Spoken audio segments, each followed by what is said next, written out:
Thank God it's Friday, Eastern Football League lovers. It's time for the Friday preview, which can only mean that it's within 24 hours before your side runs out on the park tomorrow.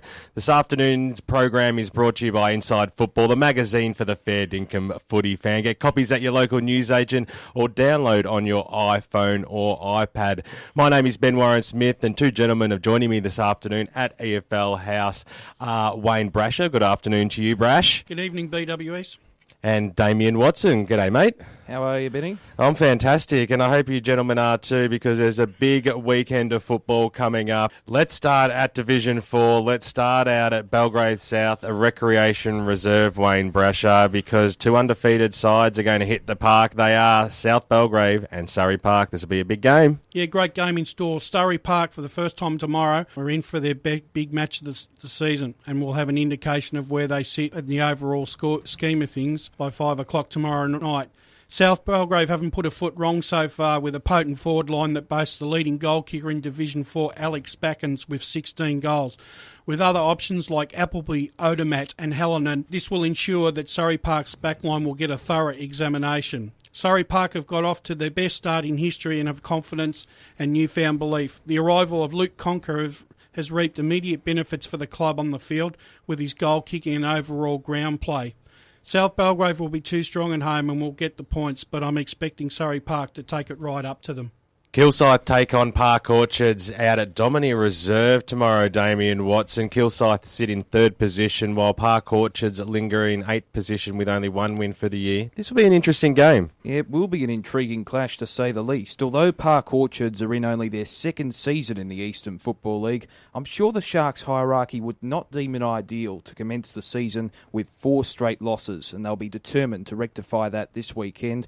The Fairhair brothers will prove integral to their ambitions this week as opportunistic goal kickers, with both boys converting 3 goals each in their 49-point defeat at the hands of Ferntree Gully. On the other side of the coin, Kilsyth, I feel, will be refreshed following their bye, and confidence will be permeating throughout the Cougar camp after their sterling 48-point victory over Wodonga a couple of weeks ago. I believe Kilsyth can continue on with their unblemished record with a win over the Sharks at Dominie Reserve. The next game we're going to have a look at is back out at Fair Park Reserve, where the media team headed 2 weeks ago. The Eastern Lions went down in that clash. Tomorrow they take on Ferntree Gully, who have started the season in ripper form, Brush. Yet no love lost between these two sides, and tomorrow won't be any different. Ferntree Gully sit on top after 3 rounds with an average winning margin of 50 points, with in-form forward Josh Wesh in great form with 12 goals. Ferntree Gully's backline is playing extremely well and holding opposition to moderate totals. Eastern Lions had a narrow win last week and will rely again on Danilovic and Banks to kick a winning score.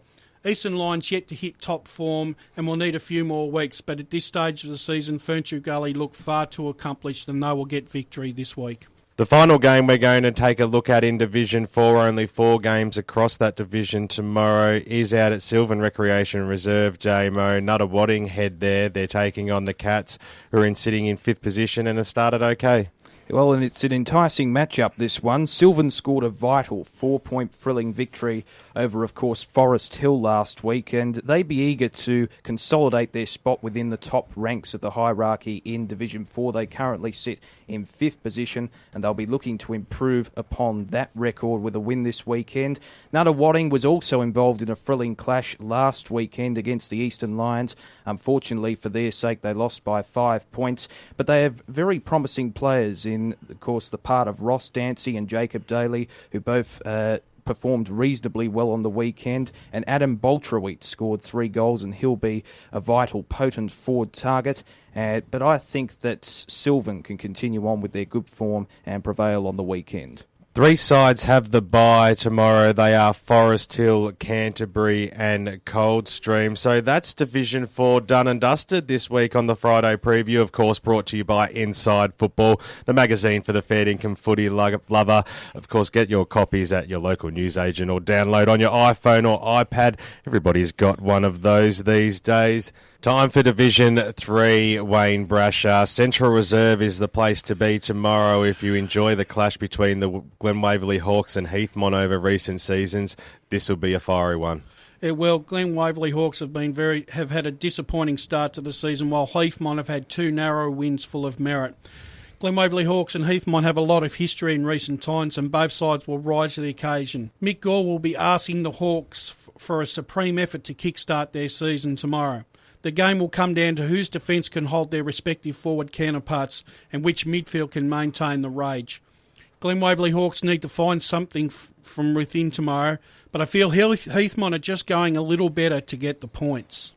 Ringwood take on Doncaster tomorrow. It's 9th versus 3rd out at Jubilee Park. Damien Watson, the Redbacks getting on the board last week with their first 4-pointer of the year, taking on Doncaster, have started well themselves. An interesting clash, this one. I feel that Ringwood have been underwhelming so far this season, but on the contrary, the Redbacks hit their straps last week, inflicting the Basin's first defeat of the year with a vital 2-goal victory. Now, Michael King was best on ground, and Trent Farmer again proved his worth with a match-winning 5-goal bag, and those two players will be important components of the Ringwood side this weekend. They clash with a Doncaster unit who have been intimidating after descending from Division 2. Of course, the Sharks will carry confidence from recording a 35-point win over Warrandyte in round 3, with their star focal point Nathan Thompson again proving the difference with 8 majors. However, I think the Redbacks have plenty of venom left within them this season and can prevail in an upset over the Sharks on the vast expanses of Jubilee Park tomorrow. Two sides who have yet to register a win, Brash, are Chirnside Park and Whitehorse Pioneers. They battle tomorrow out at Kimberley Reserve. One team's going to walk away with 4 points. Yes, BWS. Both sides have had disappointing starts of the year, and I expect Chirnside Park at their return to Kimberley Reserve tomorrow to be the panacea that they need to get the victory. Whitehorse Pioneers have had a wretched start to the season and have suffered at the hands of Mitcham, the Basin and Baronia, but tomorrow the assignment is a lot more easier and will be even more competitive. Chirnside's Park form so far has been a little bit more competitive and encouraging than their opposition, so I'm expecting them to open their account tomorrow. Baronia take on the Basin tomorrow. It's 5th versus 4th. A great game, both sides with 2 wins and 1 loss for the year. It's at Baronia's home ground. Damien Watson, home ground advantage going to play a part here? Well, you would think so, but having said that, this is a crucial game in the context of the season for both sides. Baronia, of course, do have that home ground advantage, as you mentioned, BWS. They were 35-point winners over the Whitehorse Pioneers last week, so that will instill some confidence within the side. Nathan Allen was best on ground for them, and Jason Heath with 3 goals was imperative as an avenue to goal. The Basin, on the other hand, they were 2-goal losers at the weekend to a reviving Ringwood, but they'll be challenges with players like Luke Watson in the side, obviously inflicting their influence on the game, and Brent Galicio, he scored 3 goals last week, and you would expect him to exert some influence on the match. And at Tormore Reserve, though, you would have to go with Baronia with the home ground advantage. Match of the day is out at Walker Park tomorrow, Wayne Brasher. Mitcham taking on Templestowe. There'll be a big crowd out watching this one. Yes, there will be, WS, and both these sides have been the trendsetters in Division 3 so far. Mitcham this year seem a more well-balanced side, and with Stephen Pym in great form early on, the Tigers have a genuine spearhead who creates headaches for opposition backlines. Templestowe have started the year in great form as well after a disappointing 2012. The Bain brothers continue to show great early season form, with Simon Grasser down forward enjoying a new lease of life. That being said, Templestowe's defence will need to be at their best, as opposition sides have been able to post scores against them, and this is where I think Mitcham will be able to exploit them. A great game in store, but for mine, Mitcham at home to continue their unbeaten start in 2013. Final game in Division 3 is Wantirna South taking on Warrandyte. Wantirna South narrowly going down to Templestowe last week, Damien. Well, they certainly were gallant in defeat, of course, losing to Templestowe by just 3 points in your radio game last week. Wantirna South will be keen to eradicate that losing record and form this weekend against Warrandyte. They'll be playing at home at Walker Reserve, and again we mentioned the crucial nature of the home ground advantage. Daniel Bedome and Scott Edgecombe were fantastic for Wantirna South with 4 goals each last week, and they'll be integral once again this week against a Warrandyte side who are sitting on 8th on the table. They have 1 win and 2 losses to their name, and they'd be disappointed with their effort against a surging Doncaster side last week. They went down by 35 points. Of course, their defenders let Nathan Thompson off the hook. He booted 8 goals, so they need to tidy up down at that end of the ground. But you'd think with the home ground advantage again, the Devils will be far too good for the Warrandyte Football Club. That's Division 3 done and dusted for another week. And if you enjoy your football, make sure you get a copy of Inside Football, the magazine for the fair dinkum footy lover. You can get your copies at your local newsagents or your iPhone or on your iPad. Division 2, Wayne Brasher. The first game we're going to have a look at is third place Croydon with 2 wins, taking on Doncaster East, who sit in 8th and were disappointing on Anzac Day. Yeah, Croydon have acquitted themselves well in Division 2 so far this season, BWS, while Doncaster East continue to frustrate their faithful with inconsistency. Croydon's experience will come to the fore with the Grant brothers Chris and Jimmy, Hughes, Cook, Wynett to play some pivotal roles in this game. Doncaster East seem to lack a key forward, and their defence looks a little brittle and will need a more consistent performance across the field. For mine, Croydon packed too many guns and will take the points at Croydon this weekend. Confidence is high down at Donvale Reserve, Damien Watson, because in the last fortnight, Donvale have got 2 very good wins, and they take on Mulgrave tomorrow, who have struggled in the first 3 games, but they still have a win on the board. They certainly do, but Donvale have certainly established themselves in Division 2. Of course, they pipped Doncaster East at the post to the Anzac Day game last week. It was a low-scoring encounter, and you'd think they need to employ a more free-flowing game plan if they're going to conquer the Belgrave Football Club. Mulgrave, on the other hand, they lie in 7th on the Division 2 table. This will be an integral game in the context of their season. Ben Gilling was outstanding for them last week with 4 goals in a hefty losing side. Of course, they went down by 11 goals to the Premiership favourites in Montrose in Division 2. Liam Welsford was also admirable for the Lions' efforts, but you'd think that Donvale could continue on with their good form and defeat Mulgrave this weekend. Great start to the season, Wayne Brasher, by the Montrose Football Club. 3 straight wins. They take on Upper Ferntree Gully tomorrow, who head out to Montrose Recreation Reserve. The Gully have had 1 win, but they might struggle tomorrow. Yeah, the juggernaut that is Montrose rolls on tomorrow. The facts for Montrose speak for themselves. They average 144 points per match. Their average points against holding the opposition 8 is 58, and their average winning margin so far is 85 points.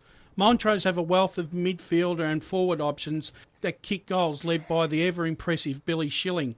Their defence is so far the best in the competition.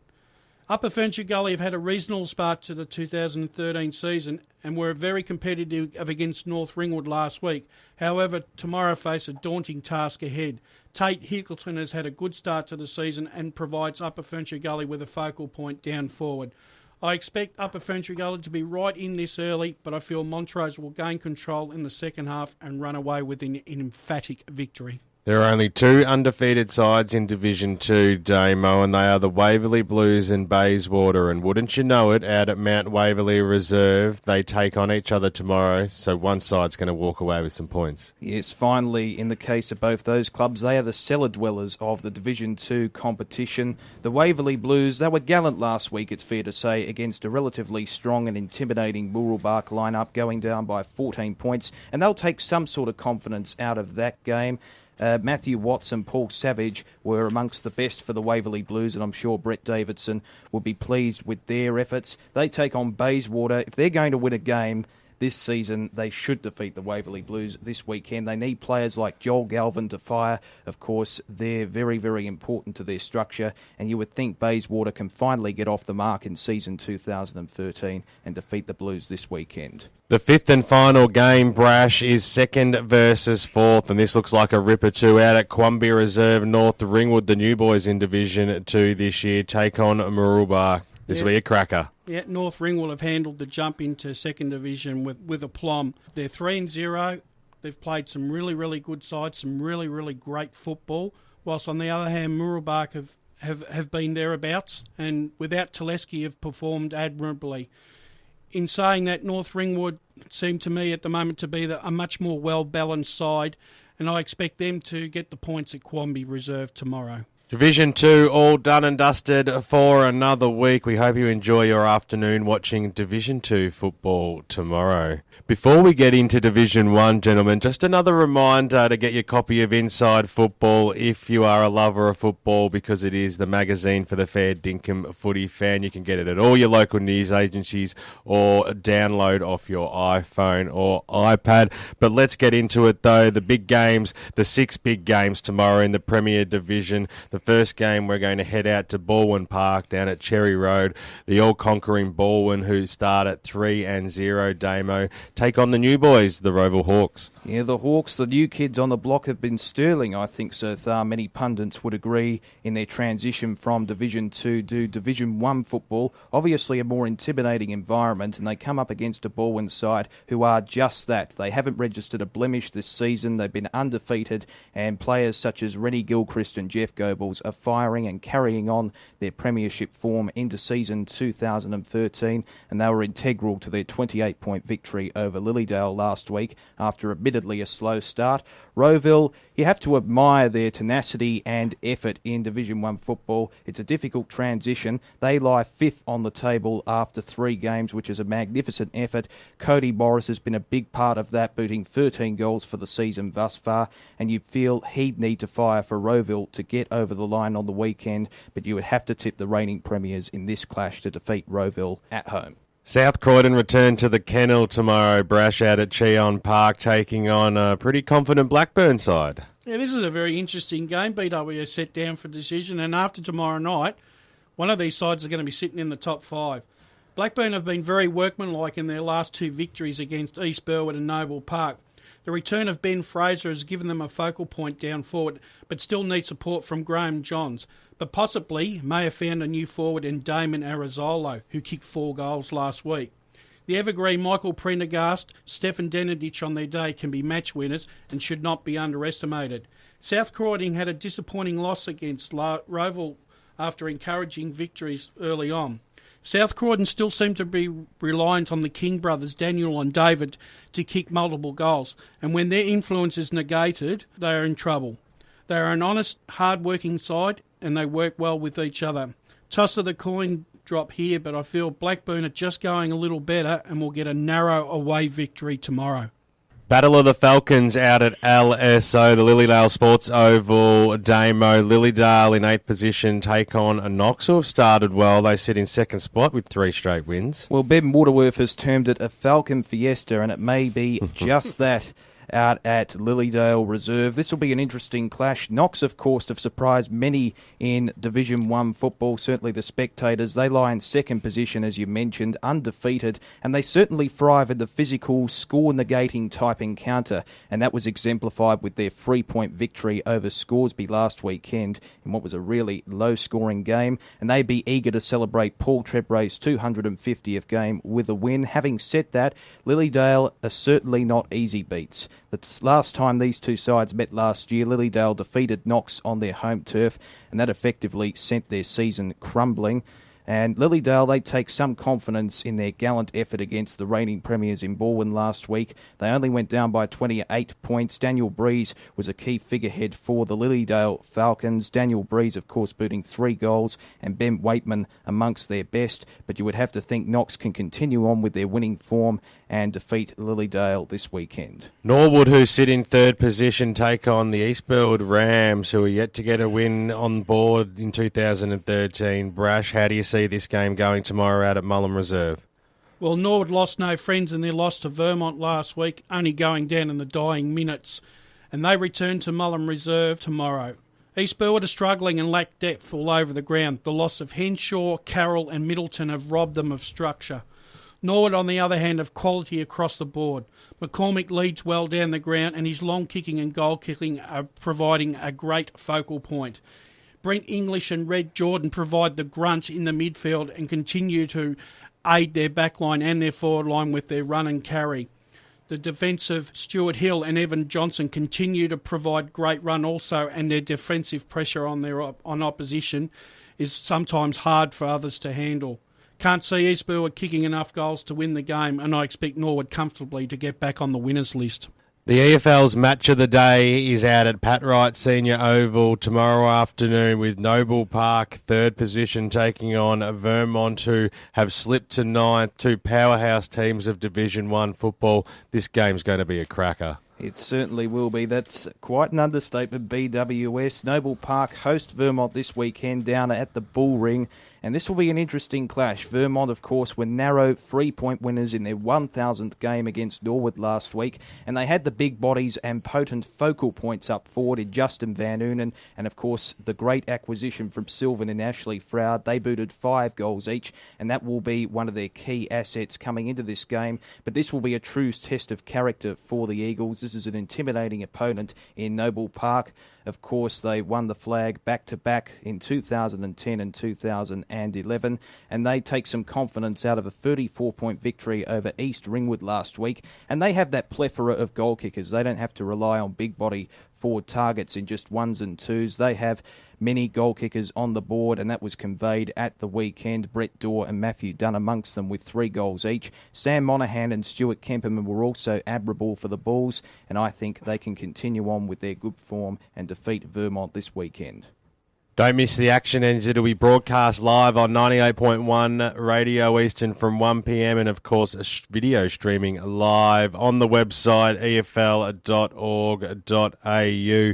The final game, Wayne Brasher, we're going to have a look at, and by no means the least, is a Scoresby taking on East Ringwood, and these are two sides who, again, like others in other divisions, are vying for that first victory of the year. Yes, BWS. This game on the surface has a 0-0 draw about it. East Ringwood have played the heavyweights Baldwin, Noble Park and Norwood in the opening rounds and have been very competitive. Scoresby, on the other hand, have suffered losses against Norwood, South Croydon and Knox, and also have been competitive except when they played Norwood in the first round. Scoresby still has quality players in Van Reenen, Parker and Marcius, and the Brongos boys Adam and Ben are still capable of contributing to a winning effort. East Ringwood have also lost some quality players in the off-season and are in a rebuilding stage as well as Scoresby. Joel Perry, the experienced Renton, Sharp, as well as Cam Purdy and Chris Cheney can also, on their day, be difficult matchups. And you know the coach, Bernie Deneen, will give everything and leave nothing on the field when he gets there.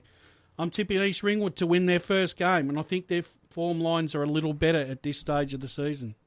Well, that's the way it is for another Friday afternoon on the Friday Preview. 21 great games as you go local for your football tomorrow afternoon. Make sure you get out there and enjoy what is Australia's greatest game. Don't forget the broadcast tomorrow on 98.1 Radio Eastern and streaming live on efl.org.au.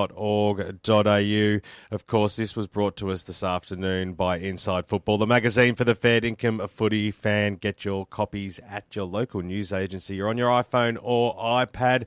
Gentlemen, it's been a blast to catch up on a Friday afternoon. I know you're pumped. I know I'm pumped to get out there and amongst the local football tomorrow. Wayne Brasher, thanks for coming in today. Thank you. And to Damien Watson, your dulcet tones in the studio tomorrow afternoon. Looking forward to that. Thanks very much, BWS, and thanks for having me.